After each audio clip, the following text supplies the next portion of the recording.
Hello everybody and welcome back to the channel. Today, I wanted to cover how people seem invincible in the Elder Scrolls Online PvP.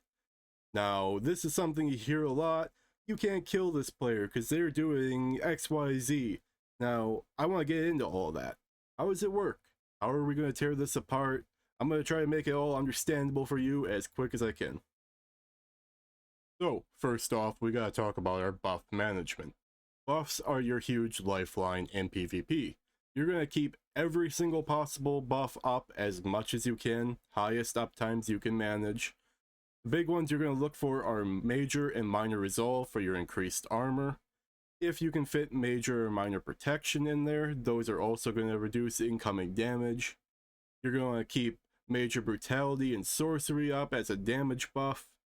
If you can slot major mending, major evasion, any sort of these major or minor buffs that are named, if you can get them in your build in some way and keep them up as much as possible, it's going to be easier to survive in PvP. The next thing we really need to cover is healing. Healing is the most obvious option of staying alive for the longest period of time, and it's mostly going to come in the form of heal over time skills.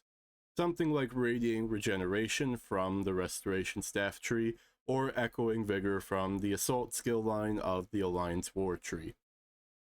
Now, these two skills in question can be what is called heal stacked. Now, this happens when you have multiple players casting Radiating Regeneration or Echoing Vigor next to each other. Each of those individual skills is going to stack on as it was cast by a different player.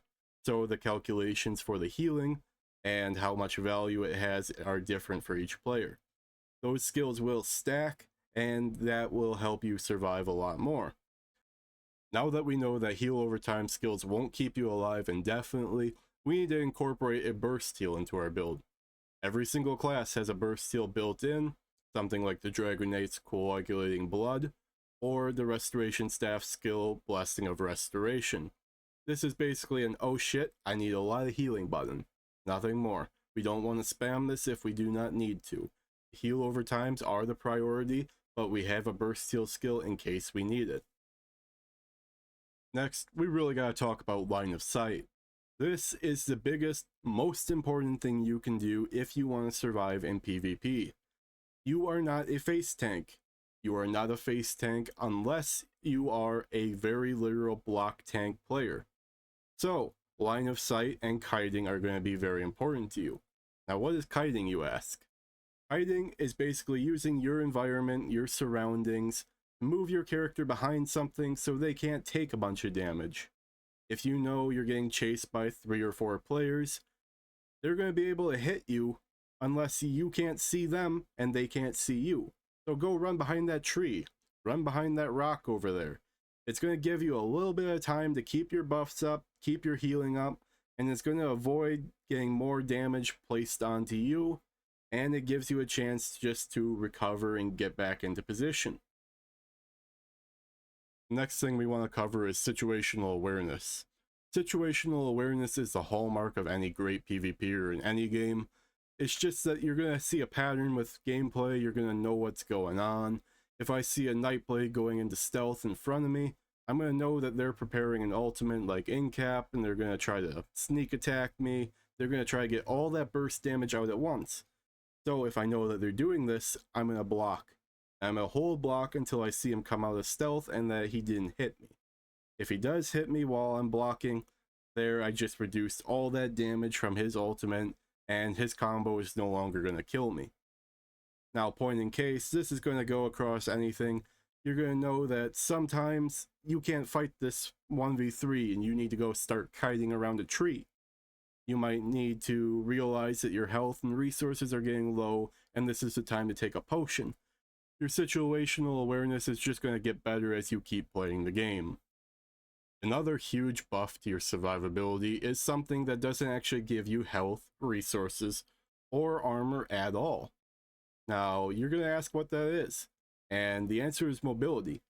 Minor and major expedition, streak for sorcerers, vampires have mist form, nightblades have stealth.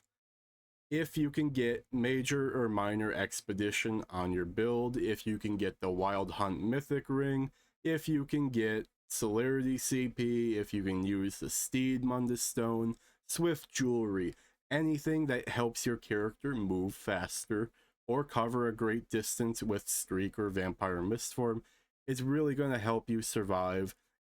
You're not going to get as much burst damage because people can't catch you. You're not in range. People are going to smack a dot on you and you're going to run away. You're going to heal and you're going to be able to recover all your resources and get back in that fight before that person's even caught up to you. So having this mobility is very huge for your survivability. And once you start playing with it, it's very hard to start playing without it. Now that I've covered all the topics I wanted to in this video, I really want to remind you that the process of getting better at ESO PvP is a long haul. Everything I talked about in this video is going to take you time to apply and master in your own gameplay. That being said, if you have any questions for me, any comments from me, please then leave them down below in the comments section. I'll get back to you as soon as I'm able. Please leave a like. It'd help out the channel a lot if you left a subscribe. Hit that notification bell. I try to keep the ESO content coming as soon as I got something really good for you. With that said, thanks for watching, and I'll see you all next time.